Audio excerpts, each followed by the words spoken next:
지난해 전국 고등학교 1학년 학생의 절반 이상이 수학 성적에서 낙제 등급을 받았다는 조사 결과가 나왔습니다. 수학을 포기하는 학생들, 이른바 수포자가 계속해서 사회 문제로 떠오르고 있지만 해결되지 못하고 있다는 사실이 다시 한번 확인된 셈인데요. 네, 그래서 이 시간엔 전문가와 함께 수학 포기자를 줄이기 위한 해결 방안에 대해 이야기 나눠보겠습니다. 아주대 교육대학원 수학교육과 고호경 교수 전화로 연결됐습니다. 교수님 안녕하십니까? 예, 안녕하세요. 아주대 고호경입니다. 네. 네, 교수님, 지난해 전국 고등학교 1학년 학생들의 과목별 성적 자료를 분석한 결과가 나왔는데요. 학생들이 특히 수학에 취약한 것으로 나타났다고 들었습니다. 국어, 영어보다 평균 6점에서 15점 낮게 나타났다 이런 자료도 봤는데 어느 정도 수준이었습니까? 많은 조사 연구에서 그 대부분의 우리 학생이 수학이 중요하다고 생각은 하지만 실제로 많은 학생들이 수학에 대해서 흥미를 못 느끼고 그다음에 수학에 대한 자신감도 낮은 것으로 나타났어요. 그래서 결론적으로 말씀드리면 여러 가지 그 현재 나타나는 문제들을 개선하지 않고 그대로 방치한다면 수학을 극도로 싫어하거나 수학을 포기하는 학생들이 지금보다 지속적으로 더 늘어날 가능성이 크다고 생각합니다. 예. 그렇다면 방금도 말씀을 해주셨지만 이 국어나 영어 등 다른 교과와 비교해 볼 때 수학의 평균 점수 혹은 수학의 결과, 평균 점수 같은 것들이 얼마나 낮은 편인가요? 전반적으로 국어나 영어보다 수학의 그 평균 점수가 10점 이상 낮은 편이고요.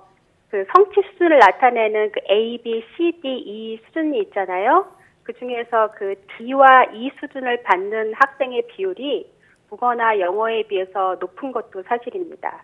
네, 그렇군요. 그런데 좀 궁금한 점이요. 수학에 대한 학생들의 부담이 높다, 사교육 문제도 심각하다, 이런 문제 제기가 있어서 지난해 수능 수학 시험의 난이도가 좀 조정이 된 것으로 알고 있는데 이런 상황 속에서도 고등학교 1학년 10명 가운데 6명 낙제 등급을 받은 결과가 나오게 된 원인이 참 궁금합니다. 어떻게 보십니까?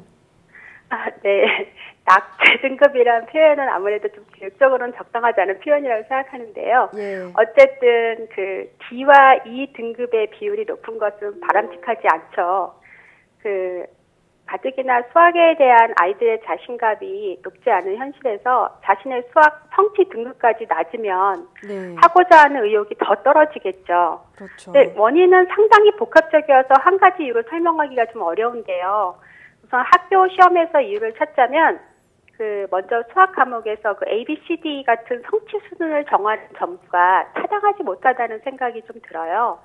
그 등급 자체가요? 네, 고정 점수로 90점 이상이면 A, 50점 아래는 성취 수준을 무조건 이거 정하는 것은 좀 적합하지 않다고 생각하는데요.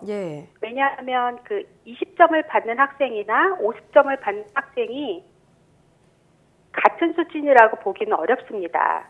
그래서 수학은 다른 과목하고 달리 기본적으로 전혀 공부하지 않고도 5, 60점을 받는다는 것은 어렵습니다. 그래서 현실적으로 당장 개선해야 되는 것은 학교 현장에서 성취 수준을 정하는 점수를 바꾸어야 된다고 생각합니다. 네, 그런데 물론, 혹시 이 국어와 영어 과목도 이렇게 같은 점수로 등급이 매겨지고 있습니까?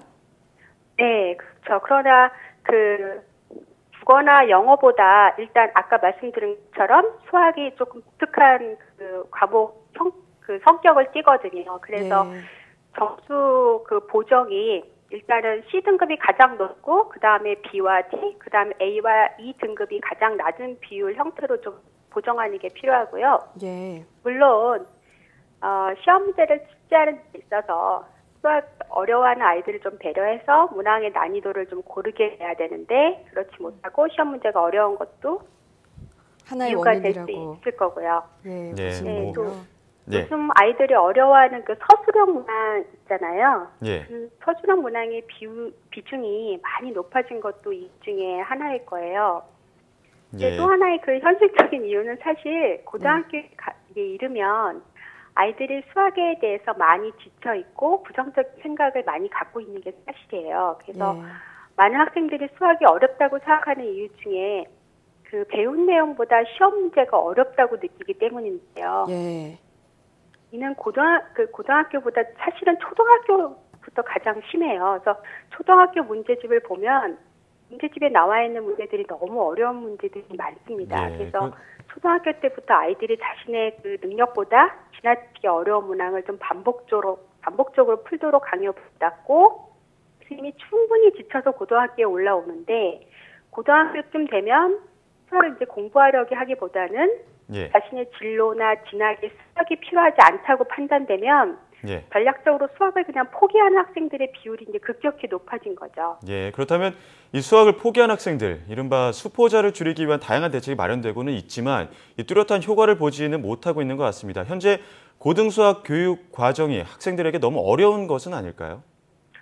우리나라 일반계 고등학교 그 수학 교육 과정이 다른 나라 그 대학을 진학하는 그 트랙의 그 교육 과정 내용보다 뭐 절대적으로 양이 많다거나 어려운 수준은 아니라고 생각하거든요. 예. 근데 사실 우리나라 학생들이 배우는 수학이 다른 나라 학생들이 배우는 수학에 비해서 얼마나 어려운지 또는 양이 얼마나 많은지에 대해서는 좀 심도 깊은 연구를 수행해서 교육과정 내용을 결정해야 되거든요. 예. 그래서 마침 또 그 대한수학교육학회에서 그 연구를 시작했으니까 내년 초에는 그 결과를 알 수 있을 거라고 생각해요.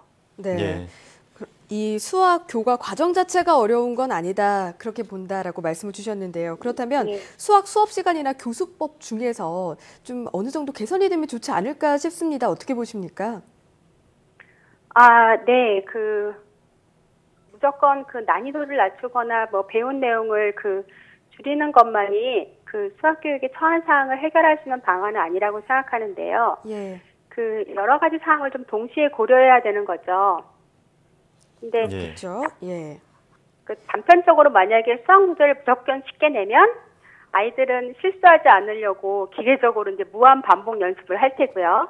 예. 이런 과정이 힘겨운 아이들은 수학을 또 포기하겠죠. 그리고 또 중요한 것은 시험 문제를 실수 없이 풀기 위해서 연습을 많이 하는 것이 수학을 배워야 하는 이유와 아무런 관계가 없는 활동이에요. 네. 예. 그래도 아무튼 이번 개정되는 교육과정에서 계산량을 줄이고 어려운 시험 문제의 난이도를 낮추는 것은 좀 긍정적인 방안이라고 생각하고요. 네. 자, 그렇다면 끝으로 이 학생들이 수학에 흥미를 느끼고 또 스스로 공부할 수 있게 하려면 어떻게 하는 게 좋을지, 혹은 교육 당국이 바뀌어야 할 점도 있고 또 학생들 스스로 변해야 될 것 같은데요. 어떤 부분이 개선돼야 할 것으로 보이십니까? 네, 일단은 우리 아이들이 수학을 왜 하는지도 모르고 의미 없게 배우고 공부하는 게 가장 큰 문제라고 생각하거든요. 그래서 우선적으로 수학이 마치 문제풀이 과목처럼 인식되지 않도록 교육 내용이나 교수법이 개선돼야 된다고 생각합니다. 예. 그리고 또 우리 아이들이 수학에 대한 흥미와 자신감을 높여주기 위해서는 무엇보다도 학생들의 성취감을 높여줄 수 있는 방향으로 교수학습을 개선하는 게 필요하거든요. 예. 그런데 학생들의 성취감을 느낄 수 있는 상황은 학생마다 다양하게 나타나요. 그래서 이를 지원할 수 있는 교수법이나 교육 환경 다를 수밖에 없습니다. 예, 모쪼록 학생들의 성취감을 높일 수 있는 그런 교육 환경이 마련됐으면 좋겠습니다. 지금까지 아주대 교육대학원 수학교육과 고호경 교수와 함께 이야기 나눴습니다. 교수님, 오늘 말씀 감사합니다. 예, 안녕히 계세요.